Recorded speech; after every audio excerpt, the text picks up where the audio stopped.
ত্রয়োদশ জাতীয় সংসদ নির্বাচনকে সামনে রেখে খাগড়াছড়িতে বাড়তি নিরাপত্তা নিশ্চিত করতে বিশেষ দায়িত্ব পালন করবে বর্ডার গার্ড বাংলাদেশ। নির্বাচনকালীন সময়ে সীমান্ত নিরাপত্তা জোরদারের পাশাপাশি চট্টগ্রাম, খাগড়াছড়ি ও রাঙ্গামাটি জেলার ৩৩টি উপজেলায় বিজিবি সদস্যরা দায়িত্ব পালন করবে। এক্সট্রিম মশার কয়েল প্ল্যান্ট ফাইবার দিয়ে তৈরি, তাই সহজে ভাঙে না, সুগন্ধিযুক্ত ও নিরবিচ্ছিন্নভাবে জ্বলে। ডেঙ্গু, চিকুনগুনিয়া বাহি সহ যে কোনো মশার বিরুদ্ধে দেয় এক্সট্রিম সুরক্ষা।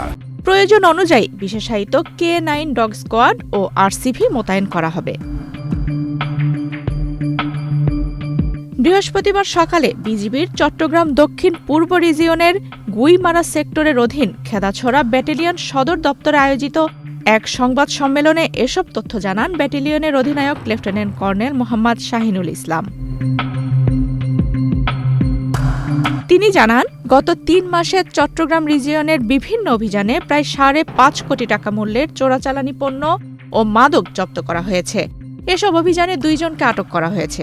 এ সময় পিস্তল সহ ২ রাউন্ড তাজা গুলি, ৩টি হাসুয়াদা, ৪৩২টি গরু ও ১৮টি ছাগল চোরাচালানকারে আটক করা হয়। সংবাদ সম্মেলনে ভারপ্রাপ্ত operation officer major Mohammad Jahin Abdullah সহ ৪০ বিজিবির বিভিন্ন পদবীর কর্মকর্তারা উপস্থিত ছিলেন। আসন্ন ত্রয়োদশ জাতীয় সংসদ নির্বাচনকে কেন্দ্র করে সীমান্ত এলাকায় নিরাপত্তা ব্যবস্থা জোরদার করা হয়েছে। আগামী ১ ফেব্রুয়ারি ২০২৬ তারিখ থেকে বিজিবি জাতীয় সংসদ নির্বাচন উপলক্ষে পূর্ণমাত্রায় মোতায়েন থাকবে। এই রিজিয়নের অন্তর্গত চট্টগ্রাম, খাগড়াছড়ি এবং রাঙ্গামাটি জেলার ৩৩টি উপজেলায় বিজিবি নির্বাচনের দায়িত্ব পালন করবে। এছাড়াও বিজিবির বিশেষায়িত K9 ডগ স্কোয়াড এবং RCV মোতায়েন করা হবে। বিগত ৩ মাসে চট্টগ্রাম রিজিয়নের অধীনস্থ ব্যাটালিয়ন সমূহ আভিযানিক কার্যক্রম পরিচালনা করে ২ জন আসামি সহ সর্বমোট ৫,৩৪,২১,৪১১ টাকার অধিক মূল্যমানের মাদক এবং চোরাচালান দ্রব্য আটক করতে সক্ষম হয়েছে।